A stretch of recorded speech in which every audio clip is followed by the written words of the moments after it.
Okay, jurors, everybody have a seat, make yourselves comfortable. Thanks for your patience. And I think we're ready to start, and we're going to remember where we left off. Cross-examination by the defense. Mr. King, are you ready? I am, sir. Go ahead, sir. Good morning, Mr. Smith. How are you? How you doing, Mr. King? Pretty good. All right, so I'm going to try to go slow. Okay. So that we can get all this in. So I think you testified that there are limitations to the ejection pattern study that you did. That is correct. And one of those limitations is, first and foremost, is that you marked the shells where they first impacted the ground, right? That's correct. And ultimately on the scene, the shells are marked and placed where they eventually came to rest. Where they were found, Yes. not necessarily where they came to rest. Exactly, where they were found, right. Because if I said where they came to rest, I would be eliminating some of the other variables that might take place. For example, they could have been kicked by someone. That's true.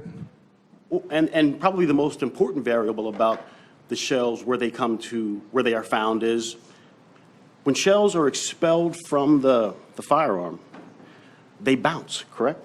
They can bounce. They can bounce, yes. 10 feet, 15 feet. Again, I don't know how far they bounce. They can roll. They could roll, yes. And then after bouncing and rolling, they can hit something. That's true.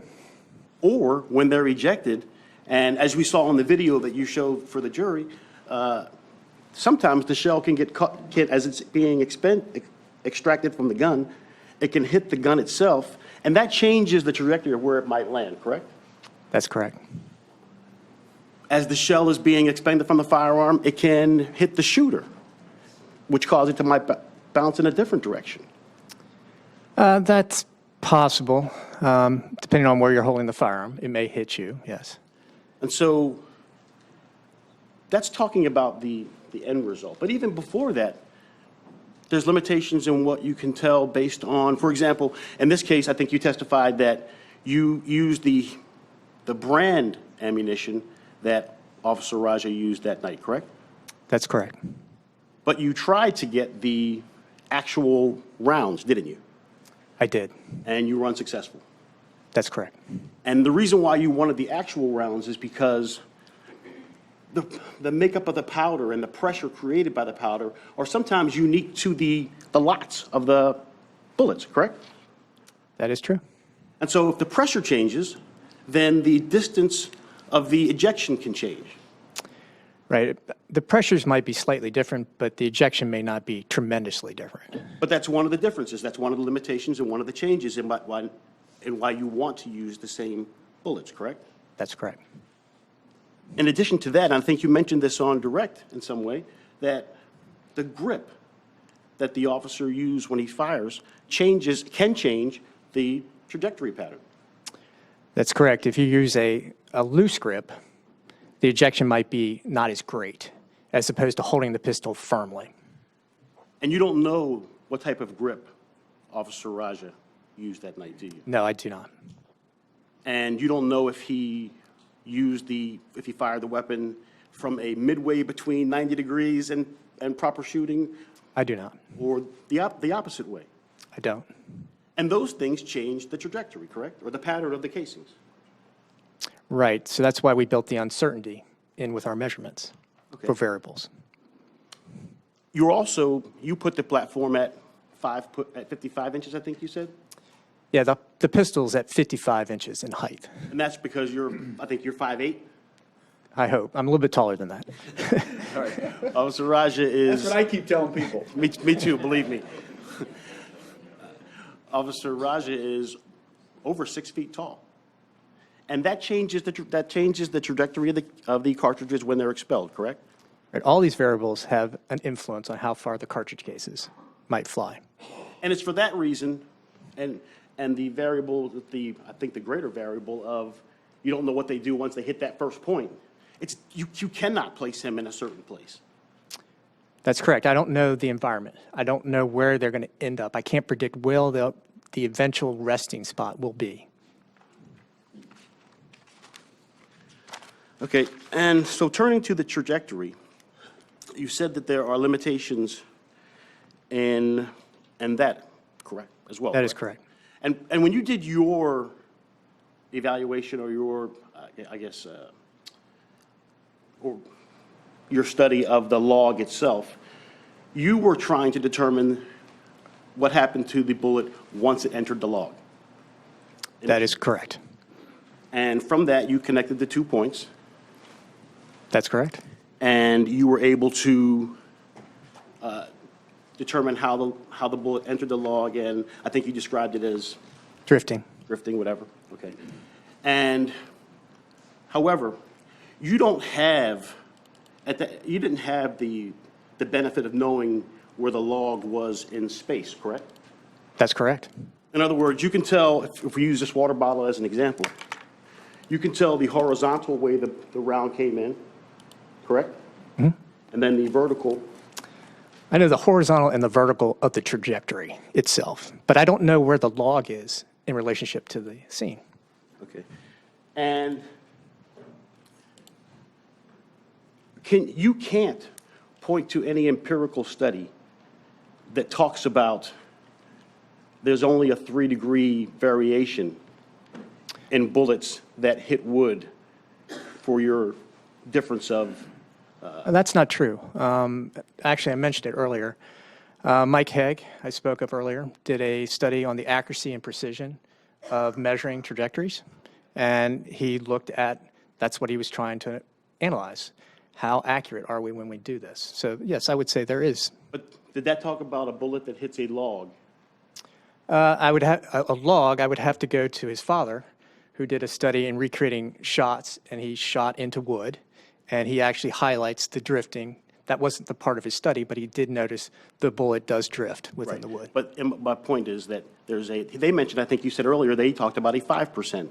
That's correct. Okay, which is different than the 3% that you said, correct? Right. Mine is tighter than 5%. And so if you give it the 5% variation, and even the 3%, as you. Objection, Your Honor, it's just a mischaracterization on percent as opposed to degrees. Okay, so rephrase. Degrees, I'm sorry. No problem.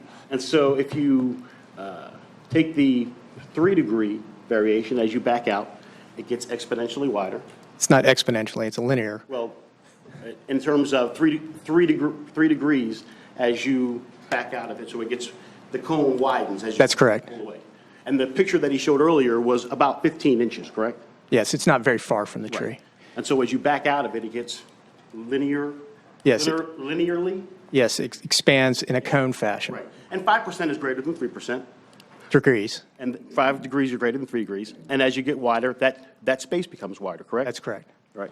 And as a result, that space at the very end becomes, it widens in, I guess, exponentially and as far as you'll take it, correct? That's correct, until the understanding of how far the bullet could actually physically travel, the limitations of the flight of the bullet. Right. And speaking of that, you said that this came from the southeast, generally rising, correct? That's correct. And so if it's rising, and I think you also testified that the bullet has an arc. That's correct. Generally. So that would indicate that if it's rising, when it hits the tree, it's probably closer than farther. Not necessarily. I don't know the position of the tree.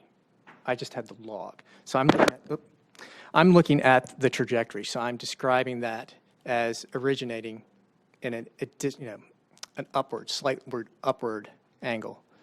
So it is now put into the scene based on that. So that's how I extrapolated that rise based on the trajectory itself.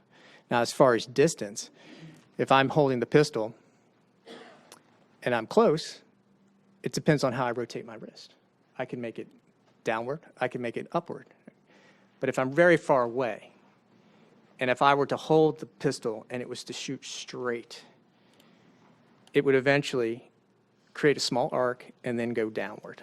Okay, so I don't know if I answered your question, but I'm not sure either. okay.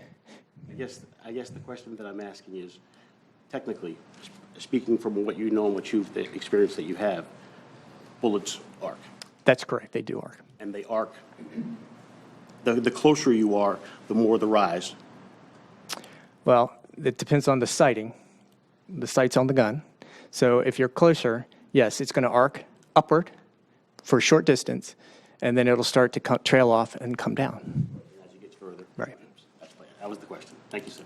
Hold on one second, please. Yes, sir.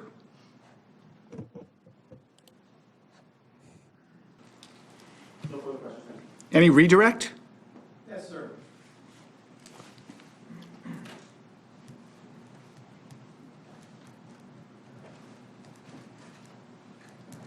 So when you conducted the ejection pattern test,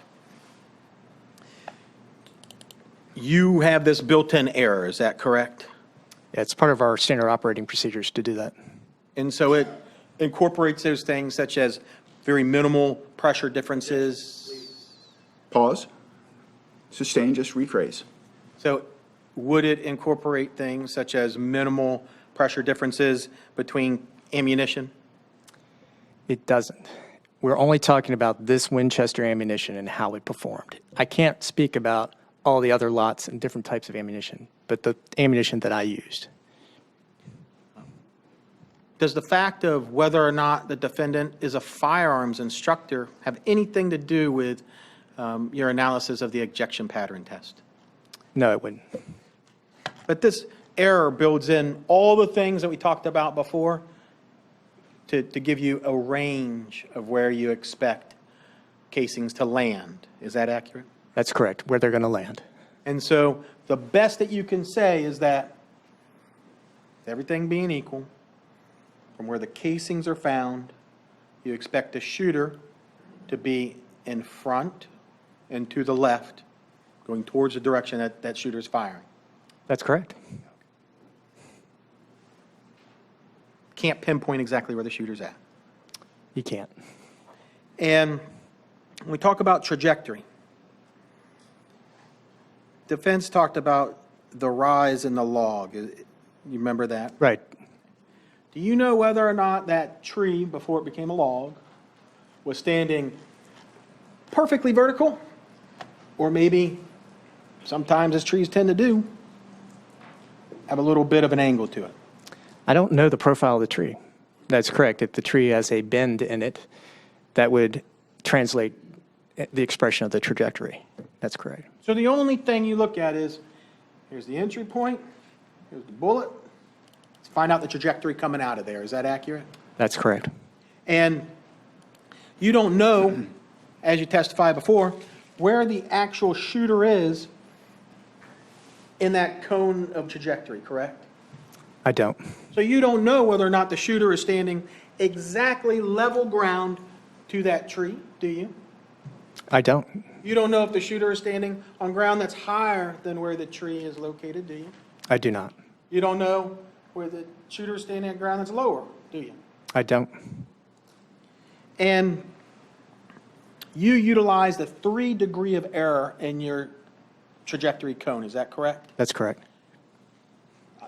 Obviously, a 5-degree of error would be even a larger cone, is that right? It would be. So based on your expert analysis of the trajectory that originates to the southeast of,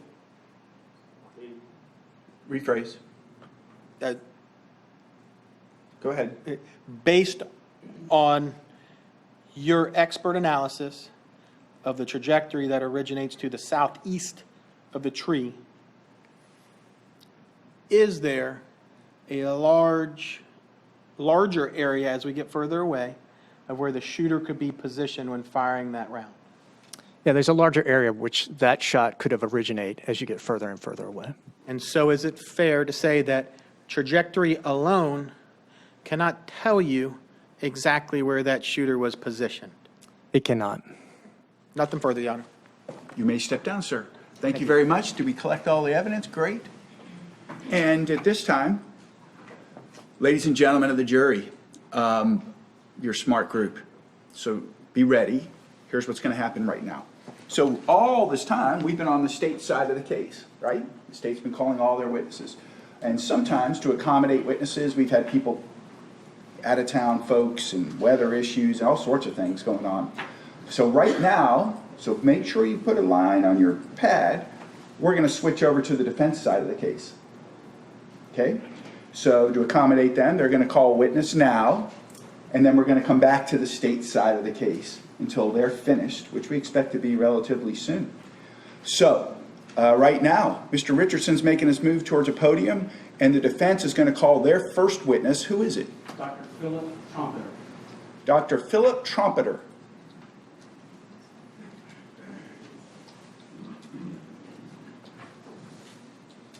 And I think we placed your orders for lunch. I know you're very excited about Jimmy John's again. I love subs, so that's not all bad, but I've been trying to behave. So every time I order from there, I get the lettuce wrap. And by the time I'm done with it, I'm waiting for my real lunch to come because I need the bread. So I hope you guys enjoy it, and we'll try to mix it up for you a little bit. I think everybody enjoyed the pizza day, the Italian day. I had a lot of smiles that day. And here he comes. Great.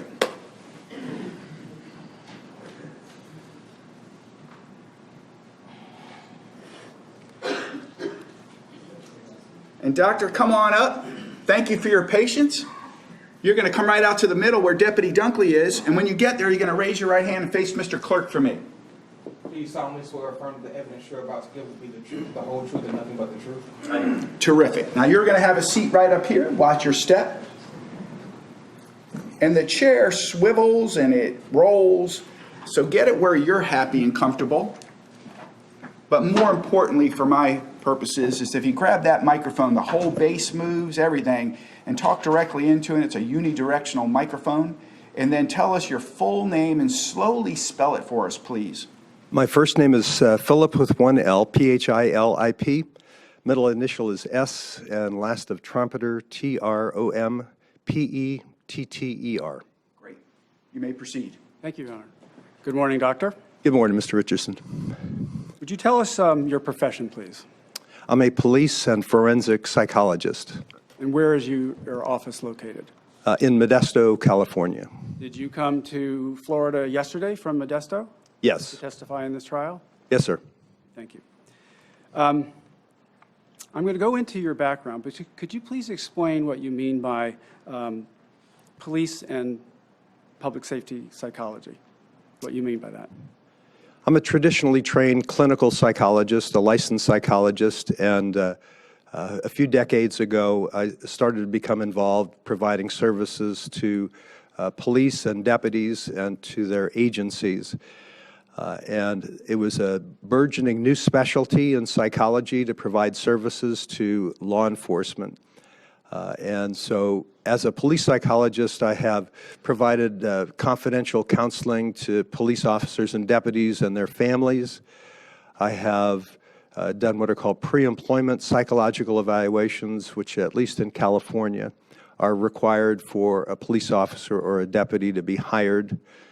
I worked with the SWAT and negotiation team. The model was that any time that there was a call out of usually a barricaded person, I would assist with the negotiation team in trying to persuade a person into a peaceful surrender. Those were some of the functions that police psychology encompassed for me and for others. Do you have a specific specialty or part of your practice that deals with the effects on officers who are involved in officer-involved shootings? Yes. And I'm going to get into your education and professional background. But I wanted to establish that first. So let's go back to your educational background. Could you please give us the benefit of your educational background, bachelor's, master's, and PhD? I have a Bachelor of Science in Psychology from Penn State University. I have a Master of Arts and a PhD in Clinical Psychology. And your PhD? In Clinical Psychology. And when did you obtain your PhD? In 1970. And that was from the University of Tennessee? Yes, sir. Now, let's talk in general terms about your professional background since you obtained your PhD. Have you been in the private practice of psychology in California? Yes. Do you currently engage in the private practice of psychology in terms of treating patients? No. How long did you do that? When did it start, and when did you stop doing that? The last time I had formal responsibility to treat officers and their families was in 2007. Up until then, and for the previous 30 years, I was the department psychologist for 6 agencies. But subsequent to 2007, I just have occasional counseling contact, usually with an officer that's been involved in a shooting. When you say that you had contracts with agencies, are you talking about law enforcement agencies? Yes, sir. For instance, which agencies? The lead agency was the Modesto Police Department, and then I'm in Stanislaus County, so it was the Stanislaus County Sheriff's Department, and then there were 4 smaller agencies within the county. Have you also been appointed by the court in California to perform services for the court? Yes. In what capacities? Most of my appointments in court have been to evaluate criminal defendants, most typically for whether they were competent to stand trial, occasionally for insanity evaluations, occasionally to assess whether the person posed a risk of continuing sexual misconduct, and other types of what are called forensic evaluations, where you're doing a psychological evaluation, but you're applying it to a legal question. Are you board certified in any specialty? I am. And what specialty is that? In police and public safety psychology. Can you please talk about the steps that you needed to take in order to become board certified, and also what the significance of being board certified in that area is? Sure. Board certification in psychology is, I imagine, pretty similar, if not identical, to board certification in medicine. To practice as a psychologist in any state, you just have to have a license to practice. And that license allows a psychologist to practice in any area of psychology. And like other professions, we've become very specialized. Like medicine. Medicine is very specialized. We have oncologists, we have pediatricians. So as a consumer, none of us really know if someone is competent in a specialty. We know that they're licensed. So because psychology had up until the time we formed our specialty board, had 14 specialty boards to demonstrate competence in the specialty. And so in 2011, the American Board of Professional Psychology started examining applicants, police psychologists, to determine whether or not they were competent in the specialty of police psychology. And that's the advantage of board certification, not only in my field, but in any field in which a health practitioner practices. You know something about them if they're board certified. When did you obtain your board certification? In 2011. How many board-certified specialists in police and public safety psychology are in the United States? 73.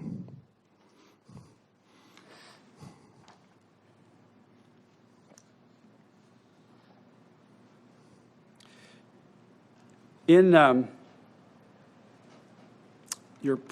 indicated that you stopped actually providing treatment to patients sometime in the mid-2000s. What was the reason for that? Because I had an opportunity to bring in a younger police psychologist from Los Angeles Sheriff's Department to take over that part of my practice. And so it was a business opportunity that I decided to take advantage of. Since then, since you brought that younger psychologist in, what has been the predominant area of work that you do?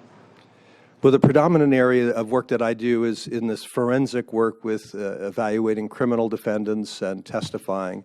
But I've always maintained my hand in police psychology by training officers how to de-escalate in confrontations with citizens, by doing training around officer-involved shootings, and by having been involved in a couple of dozen officer-involved shooting, either criminal or civil cases.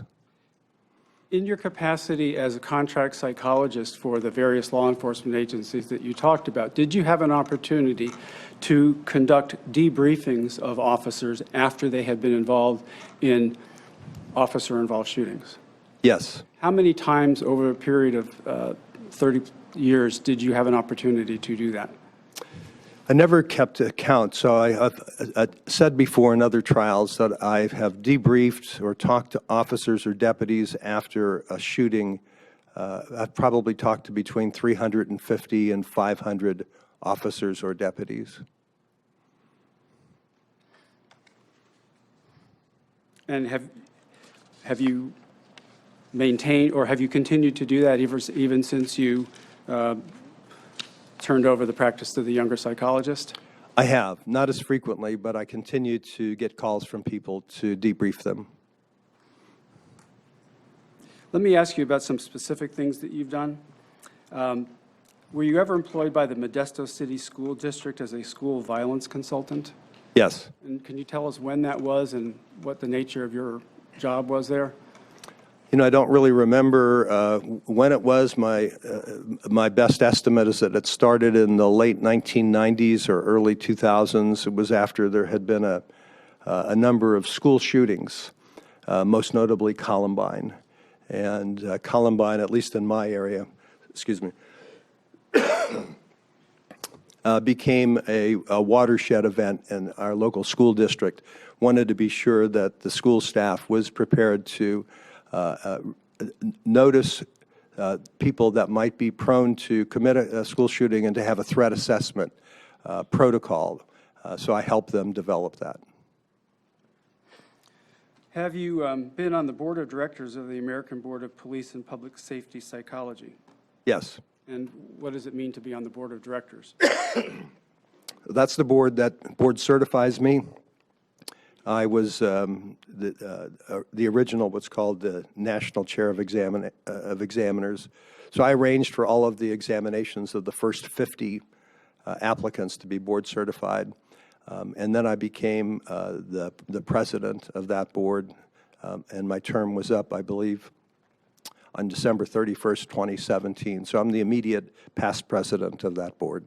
When did the specialty of police and public safety psychology, when did people start to get board certified in that subspecialty? In 2011, I was one of the first people that were board certified, and in 2013, police and public safety psychology became a recognized specialty in the American Psychological Association. Talking about that, are you a member of the American Psychological Association? I am. And for how long? I believe since 1972. Are you a member of the California Psychological Association? Yes. Now, I have a very large CV or a resume here, and I'm not going to go through all of it, believe me, but I just want to go over some highlights. Have you been invited to participate in presentations in the area of police psychology over the course of your career? Yes. Can you even estimate the number of times you've been invited to present or participate? Only if forced to. Well, I won't force you to, but more than 100? Yes. And do you continue to do that? Yes.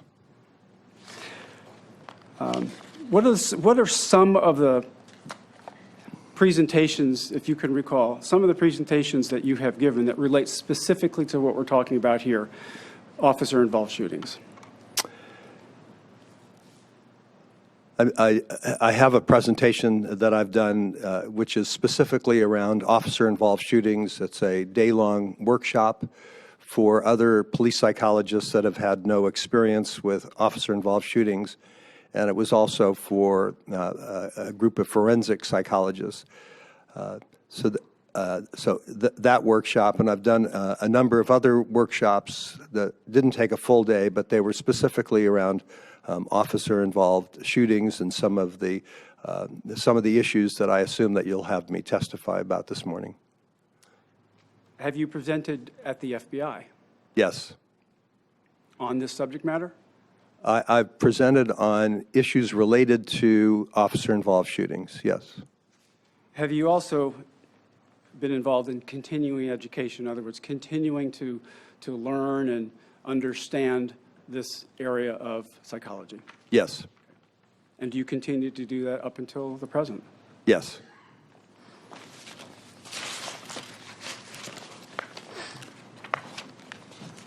I'm going through a list of things here. Publications. Have you published in this area? Yes. Can you give us an example of what you may have published? I think the first article that I published that had to do with officer-involved shootings was in 1993, and it was an article intended for police sergeants to help them understand what to expect with officers returning to duty after an officer-involved shooting. In January of 2011, did you also participate, or did you also publish an article entitled Psychological Factors After Officer-Involved Shootings, Addressing Officer Needs and Agency Responsibilities? I did. I was the lead author with 3 co-authors in that article. I believe it was in the Police Chief magazine.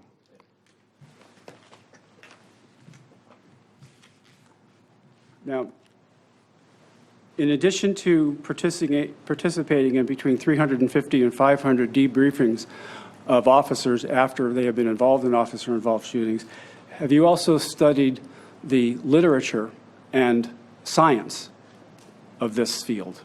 Yes. Okay. And do you continue to do that on a regular basis? Yes. And have you been doing it ever since you started in 1977? I've been doing officer-involved shooting study since the early 1980s, which is when I started conducting the debriefings of officers and deputies after shootings. All right. Now, I'd like to talk to you about a couple of terms that are going to become important in your testimony. Perceptual distortion and memory impairment as they relate to officer-involved shootings. You're familiar with those terms? Yes. All right. Let's define them, please. What is perceptual distortion? Perceptual distortions, as I use it, is some of the counterintuitive phenomena that happen to police officers who are faced with a quick decision with a sudden threat.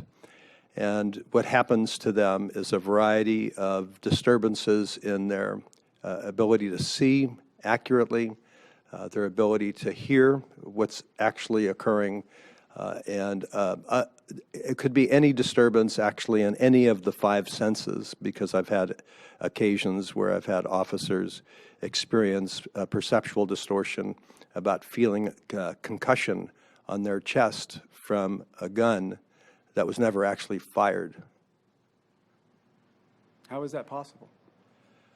Well, that's what I wondered too, and that was a situation. Would you like me to explain it, or? It was one of my earliest debriefings, and it was a situation of 2 deputies that were dispatched to a family fight, and a man had a gun, a shotgun. These 2 deputies just happened to be SWAT tactical officers in most agencies, as you might. Sustained. New question. When you began looking at officer-involved shootings, was there a specific reason why you began to get interested in that based upon what you had been talking to officers about? Yes. And what was that? Well, in this particular case that I won't describe, there were some counterintuitive, unusual distortions that these 2 deputies experienced, both separately and together, that I didn't understand. Why didn't you understand it? Because they were counterintuitive. What does that mean, counterintuitive? One deputy saw a muzzle flash of a shot. Not be able to get into the specifics. Okay. What does it mean to be counterintuitive? Counterintuitive is I wouldn't have expected that. That's not what common sense would tell me. We perceive the world around us in an accurate way, that what we see and what we hear reflects what is actually going on around us. And in this situation, and in many since then, I found that that's simply not the case. Right. And was that experience that you talked about early on in your study of this phenomenon? Yes. And throughout the period of time that you have been doing these assessments, have you found that these experiences that officers have been counterintuitive? In other words, you would not necessarily expect that reaction, but you actually see that reaction. Yes. And you talked about the five senses. Which are they? What are they? So there would be sight and hearing, taste, smell, and touch.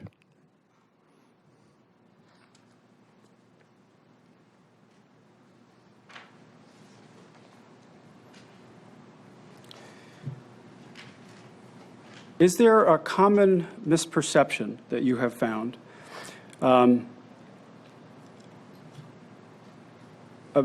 among the general public in terms of what police officers experience in officer-involved shootings? Yes. What is the misperception? Well, there's lots of misperceptions that I think the general public has about deadly force confrontations by law enforcement officers. Would you like me to just mention one? Yes, please. There's a lot of misconceptions, even though there's been research for a long time, about the nature of memory. That I think the public generally expects that, for instance, if an unexpected object presents itself in front of you, that you will notice it. Most people in the public, according to a research article that I think is on point to this, I think somewhere near 80% of those people would say, if an unexpected object presented itself, you would notice it. That is not what happens at all, particularly in high arousal events like a police shooting. What about, there's two things that we're going to talk about. Perceptual distortion, and would that mean what one perceives? Yes. And then the second part of it would be memory impairment, and that is what someone is able to remember and relate. Yes. Okay.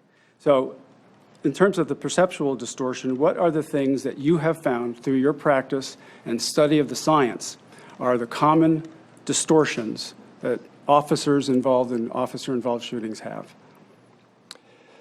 The most common distortion is what we call auditory exclusion. A majority of police officers and deputies in a shooting will tell you they either never heard the sounds of their own rounds from their gun, or they were muted, or they sounded like they came from 3 blocks away. So there's a distortion in the actual volume of the sound. Officers will tell you they have to put on ear protection at a range, but they don't have ear protection on in real shootings, but they don't really hear the sound. That's the most common perceptual distortion. A second one would be, it's been called tunnel vision. It's called selective inattention. What happens when human beings, including police officers, have to make a sudden decision in response to a threat? I apologize, I'm cold. Is that they don't see things that they're looking right at. They will see what they have, it's called weapon focus. Officers will almost always be able to tell you that they recognize and remember, and they focused in on the weapon or the person's hands. But you can have an elephant standing next to them that they're maybe looking right at, but if that's not what they were looking for, when you ask them what else they saw, they may not say to you that they saw the elephant. It seems preposterous and counterintuitive, but that's what happens. People tunnel in on that which is most critical to their survival. What about distortion of distance? Because officers focus in on what is most critical to their survival, they don't pay attention to other less critical information. So when officers are asked to estimate a distance from where they might have been standing to where the subject was shot, they'll frequently misperceive it and not give you an accurate estimate. That would be an example of an inability to kind of place themselves as to where they might have been because they weren't paying attention to it. Is that because they were focused on something else? They're focused on, again, usually they're focused on a gun in a police shooting or what they think is a gun. And so then they're not going to, of course, you're not going to remember something that you never actually paid attention to. It doesn't make any difference where you're looking. If you're not paying attention to it, you're not going to see it and you're not going to remember it. Okay, let's now talk about memory impairment, the phenomenon of memory impairment. How would you describe that? Well, I think most people assume that we remember exactly what occurred. It's like we're taking a video of what's occurring in our world around us. And memory simply doesn't work that way at all. It's not a video recording. Memory is, you have to pay attention to something so it gets encoded in our memory. Then you have to be able to retrieve it, and then you have to be able to identify it. And it's what's called a reconstructive process. So all of us, and certainly police officers in these situations, when they try to remember what occurred, are essentially trying to reconstruct a high arousal, deadly force situation that they may have misperceived in some ways, but yet they're trying to create a memory, an accurate memory as to what occurred. So a memory impairment is simply inaccurately remembering what actually occurred, and that usually comes up when there's other evidence that tends to contradict what the officer seems to remember. And if withdrawn. And is that what you just talked about common not just to police officers, but to the general public at times? I think it's common for the general public, for all of us, to have a memory impairment. I think we often are confident that we remember something accurately, and in fact, it's not an accurate memory, but it's particularly well studied and researched in law enforcement shootings. One moment, Your Honor.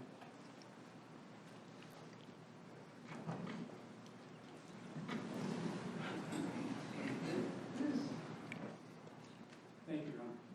You're welcome. I'm going to ask you about another type of distortion. Have you found in your experience and in study of the science that there's a distortion of time? Yes. Can you explain that, please? For the very same reasons. When you're paying attention to that which is most critical to your survival, you're not accurately able to estimate the passage of time. Many officers experience these events in slow motion. Most officers, when they're asked to estimate how much time may have elapsed, will underestimate it because things seem to them subjectively to have happened so quickly. They'll say it happened in a much shorter period of time than actually elapsed. And it's just another one of the perceptual distortions that occur in these events. And lastly, what would you consider to be the factors surrounding an officer-involved shooting that result in these distortions and memory impairments? Well, the factors are thought to be a biologically mediated process that it's almost as if we're from a different era when it comes to the perception of a sudden threat, that we start pumping chemicals in our body, adrenaline and cortisol. Things start happening differently in a body when any of us are in an emergency, whether it's an almost automobile accident. So when we're faced with a sudden threat, our body is flooded with chemicals, and it's these chemicals and the brain function and the preparation of a body to respond to an emergency either by fighting or by flight is thought to be the mechanism by which these occur. Your Honor, may we approach? Sure. You're welcome.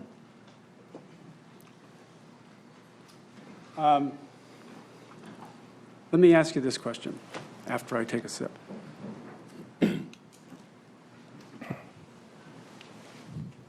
Can you talk to us a little bit about how, you talked about how time might compress, but can you talk about how you might, when an officer who's been in an officer-involved shooting might get the sequence of things wrong?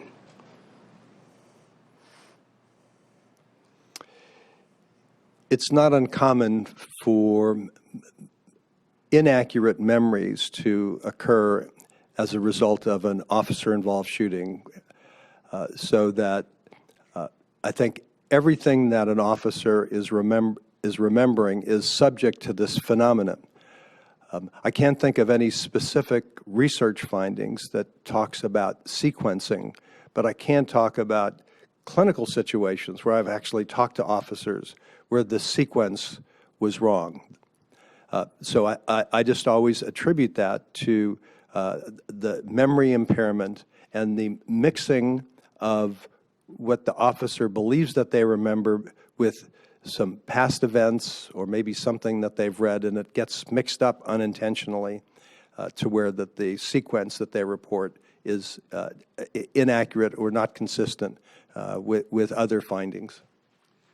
Have you yourself conducted research or studies into reaction times? No. That's all the questions I have, Your Honor. Thank you. All right, really fast 2-minute break before we start cross, and then we're going to take this witness all the way through they're done. And when we're done with this witness, we're going to break for lunch. I think your food should be here, but a quick 2 minutes. So don't start eating. 2-minute break, and we'll be right back. 2-minute break. In fact, I'm not even going to leave. I don't know who's behind the screen. Okay. All right. Everybody's good. How about let's bring in the jury? All right, everybody have a seat. Remember, we're on the defense's first witness. And Mr. Richardson thought he was finished, but he had one little last thing to cover. Am I correct, Mr. Richardson? Lawyers always say one more question. Right. It turns out to be 3. Go ahead, sir. All right.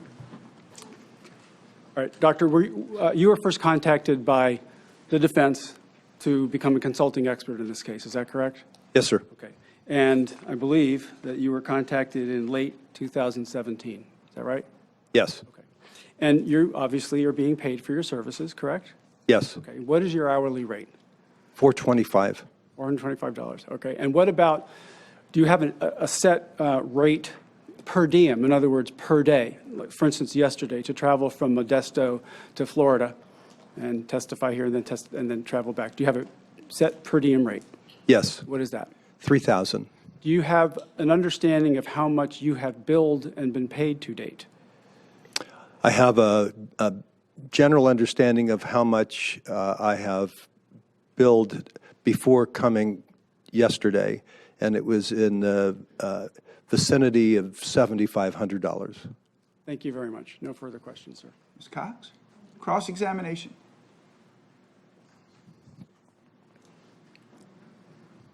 Dr. Trumpetter, good morning, sir. Good morning, ma'am.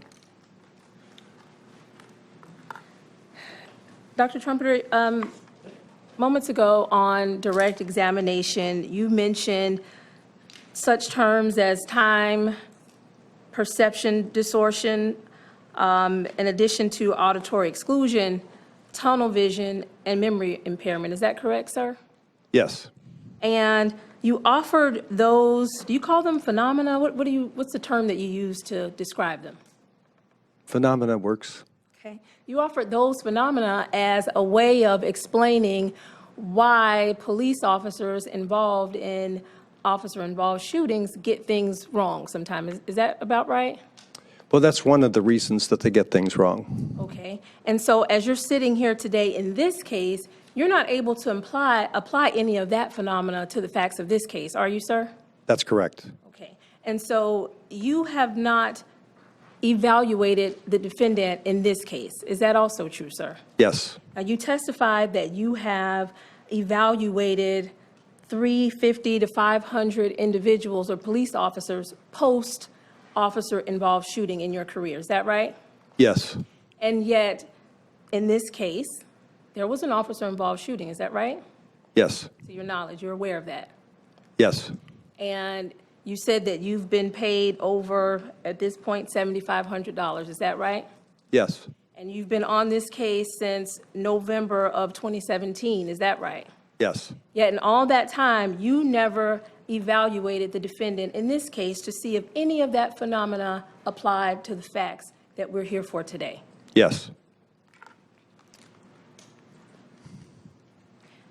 Now, although you're talking about these phenomena in a very general sort of way, you're talking about them as they might affect Mr. John Q. officer. Is that right? We're talking in generalities. Is that pretty accurate?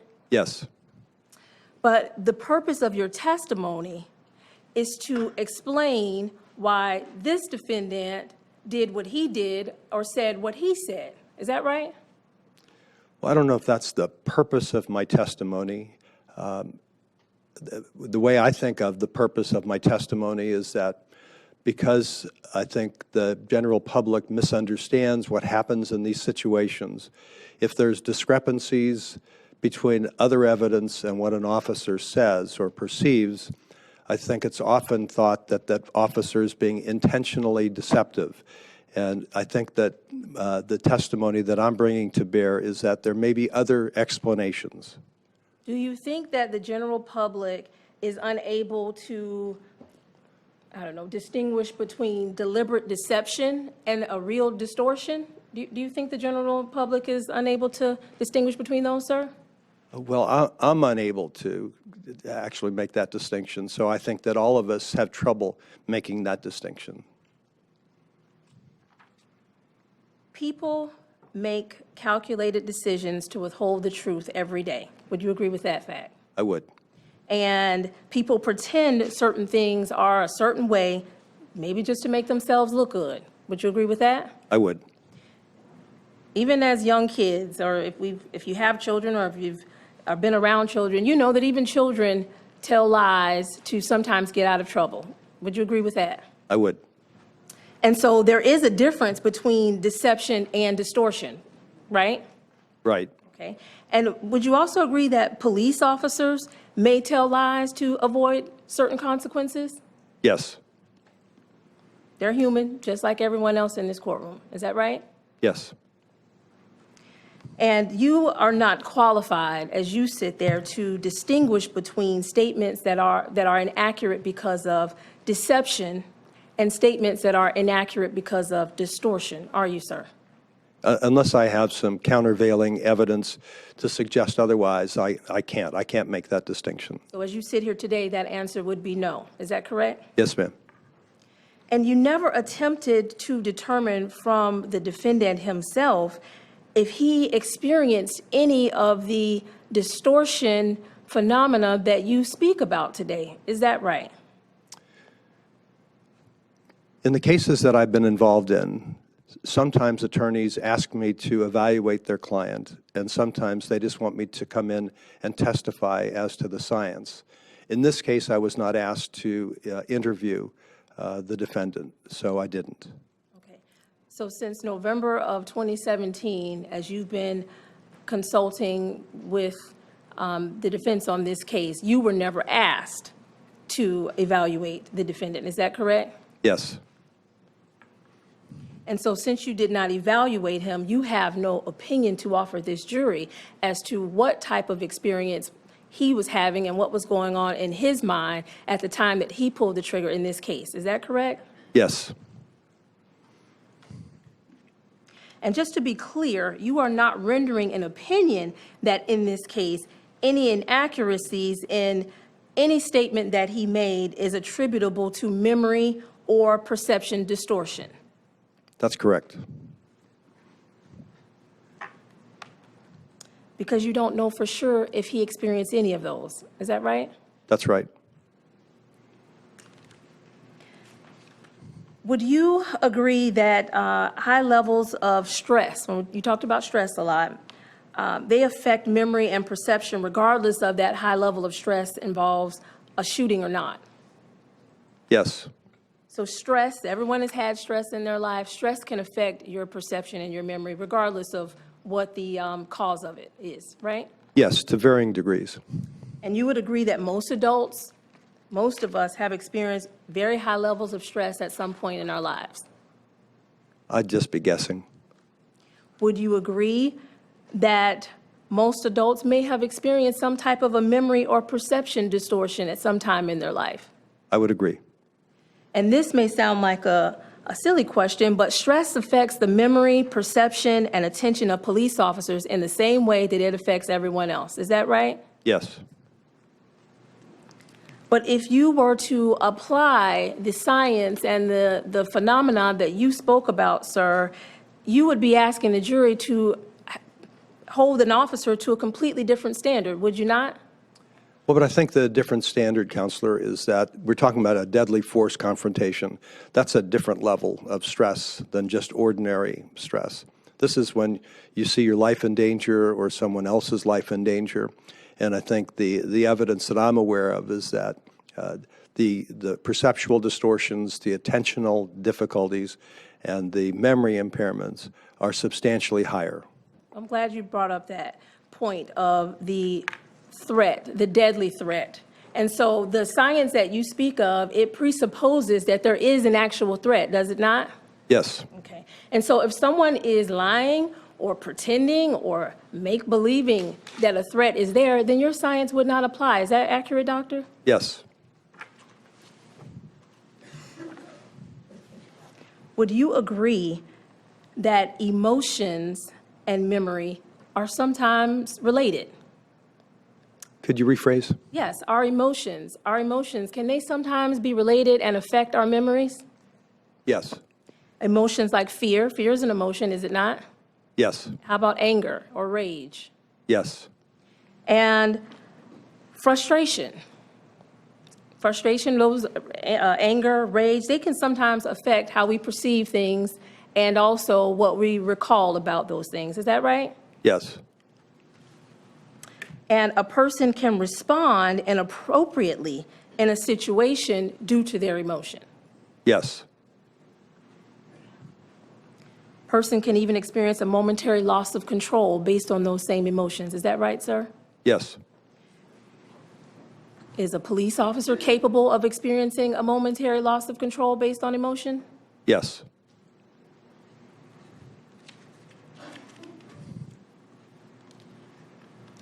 Now, you talk about the phenomena, the scientific phenomena of memory and impairment, distortion, tunnel vision, tunnel hearing. So what about lying, Dr. Trumpetter? Is that a phenomena that could also explain whether or not how someone remembers and recalls something?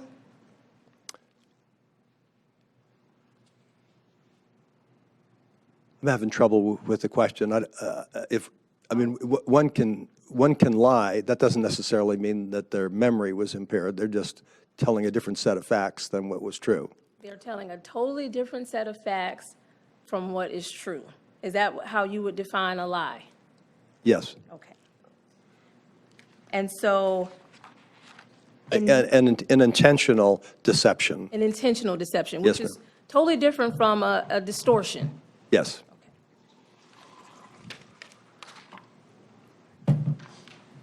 I want to talk just briefly about some of your background, sir.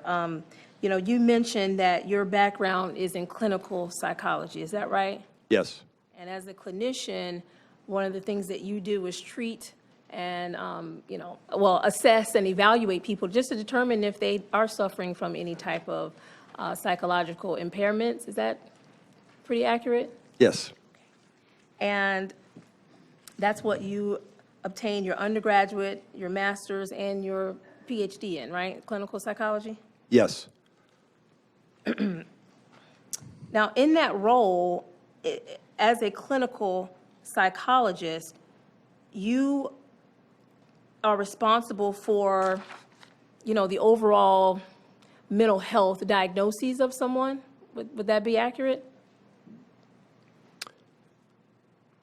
Well, in some situations where diagnosis is the objective of the evaluation, other times diagnosis is, am I understanding your question? Yes. Okay, and so in this case, in the 3.5 years that the case has been pending, you did not perform one diagnostic or psychometric test to determine if the defendant was deliberately being deceitful or suffering from some type of distorted memory. Is that accurate? That's accurate. Can you explain the term malingering for the jury? Sure. I mean, malingering in, at least in the mental health circles, is the intentional fabrication of symptoms that don't actually exist for a goal, a particular goal, like sometimes people might be faking a mental illness, and like an evaluation I'm doing of a criminal defendant in order to seek an insanity plea. So it's the intentional making up of symptoms with the identifiable goal of attaining some objective that they want. Okay. And so if you evaluate a person and maybe give them some type of psychological evaluation, there is a test by which you can somewhat determine if they are malingering or making up certain facts that aren't true. There are certain malingering tests, but the tests for malingering are generally in a clinical setting, in a treatment setting. I have a test that I carry with me all the time when I do evaluations as to whether or not someone may be malingering a psychotic disorder. It's not a test that would be applied in a situation like this, though. Now, you are familiar with the DSM? Yes, 5, ma'am. correct? And can you just tell the jury what that is? Since 1952, the American Psychiatric Association has developed a diagnostic classification system of all of the mental disorders. We are currently in the 5th edition of that Diagnostic and Statistical Manual, or the DSM. The DSM-5 has been in existence since May of 2013.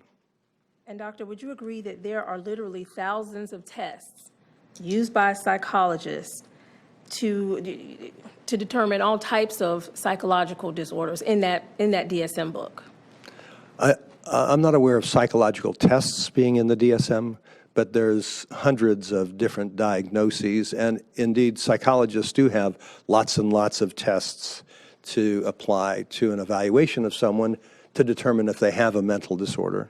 And in this case, out of those hundreds of diagnoses and thousands of tests, you use 0. Is that correct?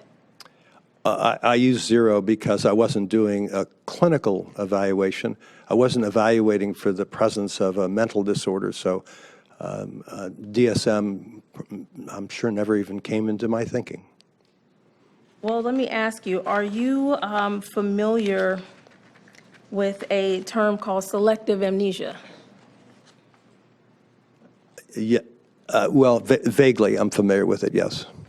And are you familiar, based on what you know about it, is it where an individual can recall some, but not all of events during a prescribed period due to a traumatic event? That sounds familiar. I wouldn't have been able to produce that definition on my own. Okay. And if I were to tell you that that is actually a diagnosis that's inside of the DSM that we talked about, would you be surprised to hear that? No, I wouldn't be surprised, because amnesia clearly is a symptom and it's a condition for many disorders that would be listed in the DSM. And we're talking specifically about selective amnesia, where, as I stated, it can come about after a traumatic event where a person recalls some, but not all of the parts of that event. And have you heard of that term, selective amnesia? You've heard of it, right? I've heard of it. I think you're getting that from, I believe, the post-traumatic stress disorder section of the DSM, if I'm not mistaken. No, that's not correct. Now, in a portion of the DSM, and if you need me to, I can provide it to you.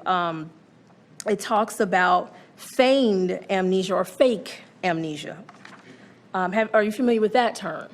Yes. Okay. And is it true that it is common in individuals with legal problems or those who wish to escape stressful circumstances?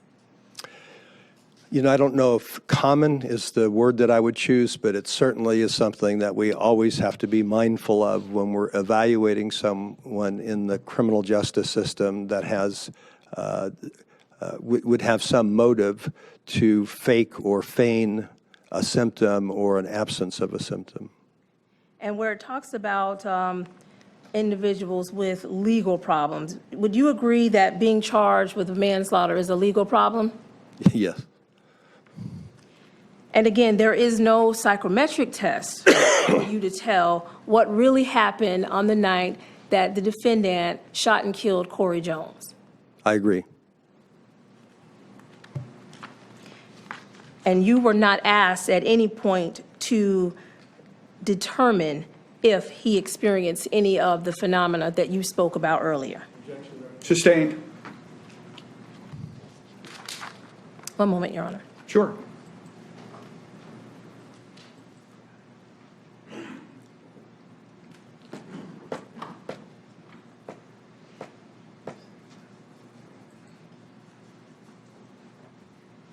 Doctor, you testified about your fee in this case being $425 an hour. Is that correct? Yes. And then you said for the 2 days of you coming in from California and then today traveling back, that's $3,000 per day? Yes, ma'am. Okay, so would that be a total of $6,000 for you to come here today to provide this testimony to our jury? Yes. And is that in addition to the $7,500 you've already received? Yes. One moment. Nothing further. Any redirect? Yes, sir.